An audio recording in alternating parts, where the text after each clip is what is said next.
guys from Finland, Riku with the mic and Tunna behind the camera. We are the global odyssey to learn about the most bizarre traditions on Earth and to uncover the secrets this planet holds.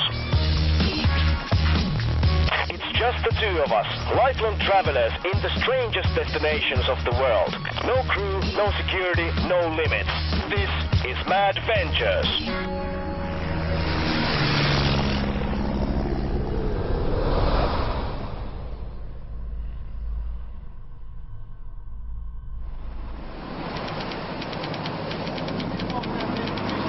Somalia.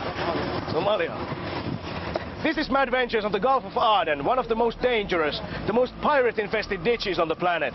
Offensives against boats sailing these waters happen every day, and tubs like this one are constantly carrying illegal immigrants away from the homicidal warlords of Somalia. How much does it cost for a Somali refugee to come to Yemen? How much he have to pay? Maybe it costs for them $200 or $300. $200 or $300. If the refugee don't pay the smuggler, what happened? They punish them. They throw them on the sea. It's very easy for them. It's very, very dangerous. Yeah. Just a few days ago, the Somalian pirates seized a Ukrainian freight ship full of Russian tanks. And if the human smugglers need to flee the cutthroats, they will certainly heave their contraband overboard. Our destination is the only country in the Arabian Peninsula who accepts these poor refugees. If they make it through alive, they will reward it a haven in one of the oldest civilizations of the world, Yemen.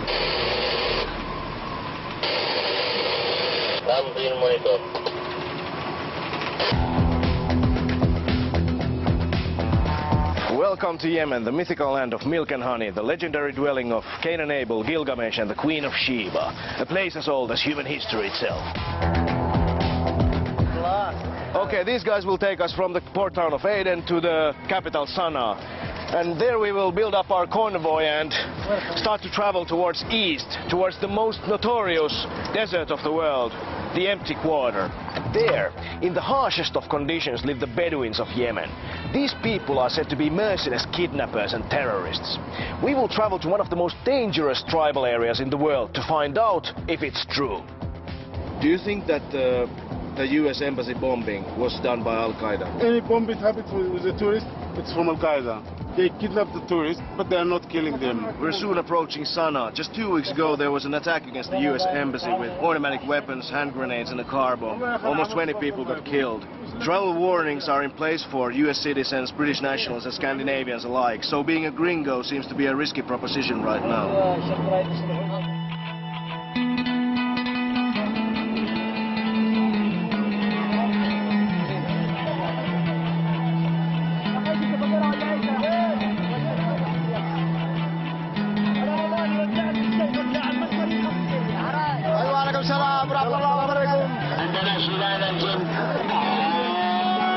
Welcome to Sana'a. This is Babel, Yemen, the gate of Yemen.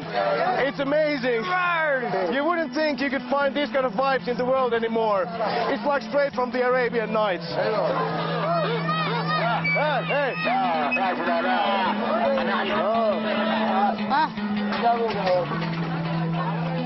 Our presence has not gone unnoticed. The news about bombings and kidnappings has made Yemen a place rarely visited by tourists. To fight the odds against any worst-case scenarios, we'll wear Yemeni clothes to better assimilate with the locals. Fuck it! Salam! We'll have to buy a jambia also. This dagger is like a tie to the most Yemeni men. Higher the social class, more expensive the barlow.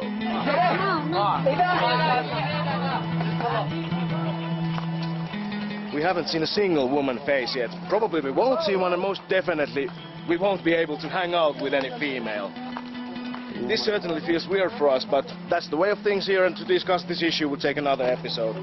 So, as guests, we'll just have to stick with the male bonding.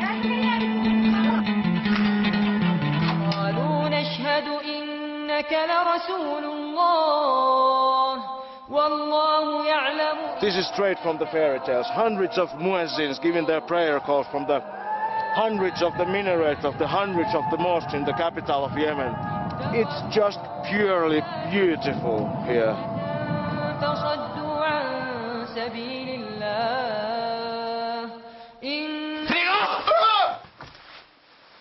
Where are we going? Where are we going? Where are we going?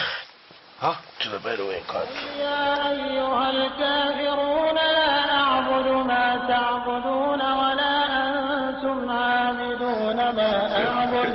Now you start to look like Arab. This is more like, we don't want to be easy targets for kidnappers, do we? Next, a planning session in a Yemeni way.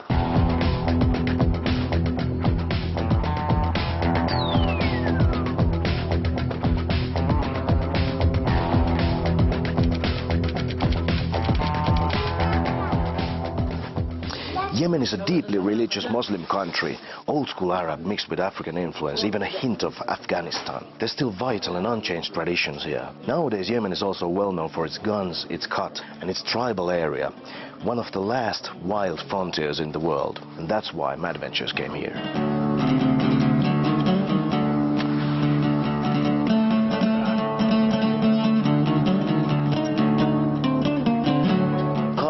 Is a mild amphetamine-like stimulant, illegal in most of the world, but in Yemen, it's an 800-pound gorilla, a runner-up in esteem only to Islam. The leaves are chewed whenever, wherever, and by everyone.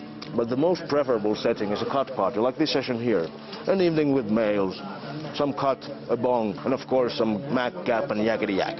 And people, some like of the wisdom people, they think if we, quit Khat, it could be some other like disease and problems come to the country. Some chemicals, some heroin, cocaine, other things. So they prefer that people has Khat, which is something like for energy, and it's like coffee, just heavy coffee, and can be like a social drug, we call it also.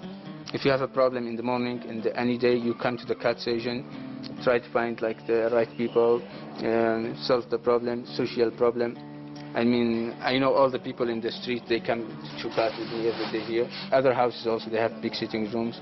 I mean, we go, with friends, we sit in one room, talking to each other and this. So we are more like connected. This is like the good side of Khat. There's some bad side of Khat is water. I mean, like economies somehow. And water, that Khat is taking a lot of water. Oh yeah. Yeah, and so we have less water in the country. How do you feel? After maybe 1.5 hours, really, really good. Pretty amped as well. My cheek is getting a little bit sore. I'm not like Kamal. Kamal is like Mr. Dizzy Gillespie here. You could lose a baseball in that trained cheek. I have a problem. You're just a boy. I really like this habit of nipping little bits of the plant. Something familiar, right? Yeah, it's familiar for some of you maybe, and us as well. The Arabian night goes on, chewing, talking, enjoying the great company and the high quality cut. Tonight no sleep, tomorrow it's gonna be desert. The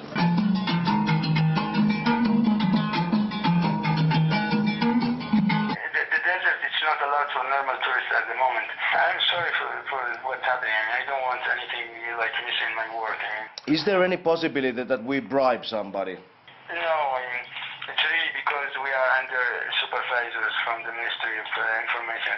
So we just have to change the plan and hope we go near the desert. We go to the desert area in Hadramaut, and we hope we get the permission to get to the tribal areas, to the deserts. As soon as possible. Yeah, inshallah. Inshallah, yeah.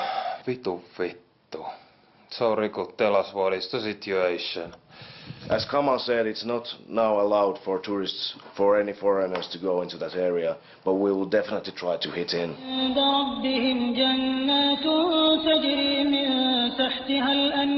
خالدين فيها